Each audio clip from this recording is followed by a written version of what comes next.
Time is running out for a farm workers' overtime pay bill to move forward in the legislative process. The Senate Appropriations Committee has until Friday to act, or that bill could die once again. The proposal aims to change the overtime pay structure for the nearly 500,000 farm workers in the state. CBS 13's Drew Balea is live at the state capitol tonight, getting answers about the bill that could impact both farm workers and farm owners. Drew? Sam, Christina, that bill was failed actually back in June, and now it was reintroduced, and the author has made some slight changes that she believes her peers in the Assembly and the Senate need to take another look at. The harvest is here. It's time that people really start to look at farm workers as human beings. Thousands of people working the fields as temperatures rise.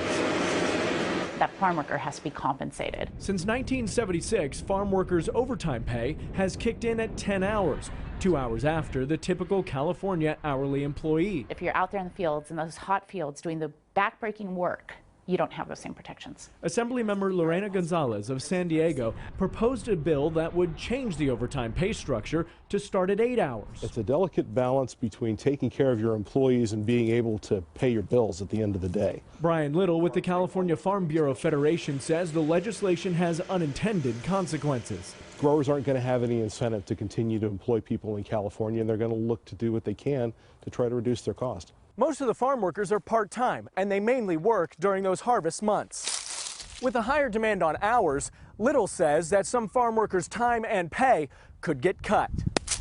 If this goes the way that it seems to be going right now, that it's going to be difficult for them to do things like help put their kids through school, pay for housing for their families and groceries. Gonzalez disagrees. She says farms are more profitable than ever, despite increasing worker pay. That's always a tactic, I guess, of big business, is to threaten that there will be job loss. Good for the worker, good for the employer, or bad for both. Elected leaders must decide.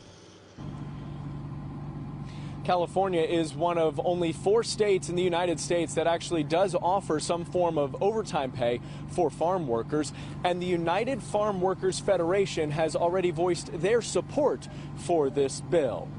So, Drew, what do the farm workers have to say about this particular bill? Well, I haven't had an opportunity to speak directly to any farm workers, but I am told from the author of this bill that the farm workers are in support of that bill. As I mentioned also, you heard that the largest farm workers union in the country is in support of the bill. But when I spoke with Mr. Little, he said that the farm workers he has spoken with are actually against this because they're worried for their jobs, lost hours, and lost pay. Interesting. Very interesting. All right, Drew, great. Thanks so much.